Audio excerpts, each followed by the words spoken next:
इतिहास के पन्नों में आचार्य चाणक्य का नाम सदैव अमर रहेगा। वे केवल एक शिक्षक या राजनेता ही नहीं थे, बल्कि नीति, कूटनीति और जीवन दर्शन के अद्भुत संयोजक थे। तक्षशिला विश्वविद्यालय के आचार्य विष्णुगुप्त, जिन्हें हम चाणक्य या कौटिल्य के नाम से जानते हैं, अपने ज्ञान और दूरदर्शिता से संपूर्ण भारतवर्ष की दिशा बदल दी। कथा है कि जब नंद वंश का राजा धानानंद अन्याय और अत्याचार कर रहा था, तब चाणक्य ने प्रण लिया कि वह ऐसे शासक को हटाकर एक योग्य राजा स्थापित करेंगे। उन्होंने एक साधारण से बालक चंद्रगुप्त मौर्य को चुना और अपने मार्गदर्शन से उसे भारत का सम्राट बना दिया। यहीं से मौर्य साम्राज्य की नींव पड़ी और भारत एक सशक्त राष्ट्र के रूप में खड़ा हुआ। लेकिन चाणक्य का महत्व केवल राजनीति तक सीमित नहीं था। उनकी चाणक्य नीति आज भी जीवन के हर क्षेत्र में मार्गदर्शन करती है। चाणक्य कहते थे, शत्रु को कभी छोटा न समझो, वह कमजोर होकर भी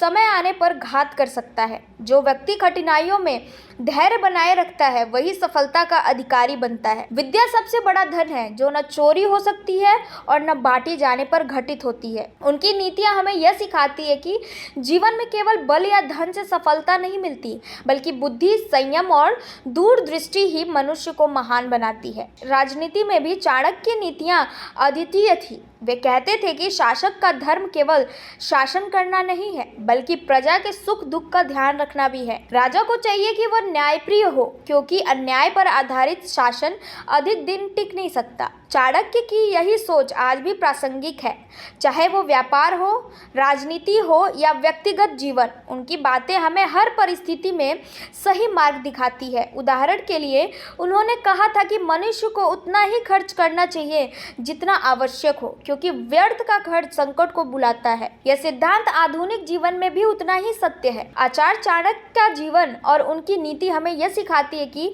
परिस्थितियां चाहे कितनी भी कठिन क्यों न हो, यदि व्यक्ति के पास सही सोच और दृढ़ निश्चय है, तो वह असंभव को भी संभव कर सकता है। चाणक्य नीति केवल राजनीति की कला नहीं, बल्कि जीवन जीने का विज्ञान है। यह हमें सिखाती है कि विवेक, संयम और साहस से मनुष्य किसी भी लक्ष्य को प्राप्त कर सकता है। धन्यवाद।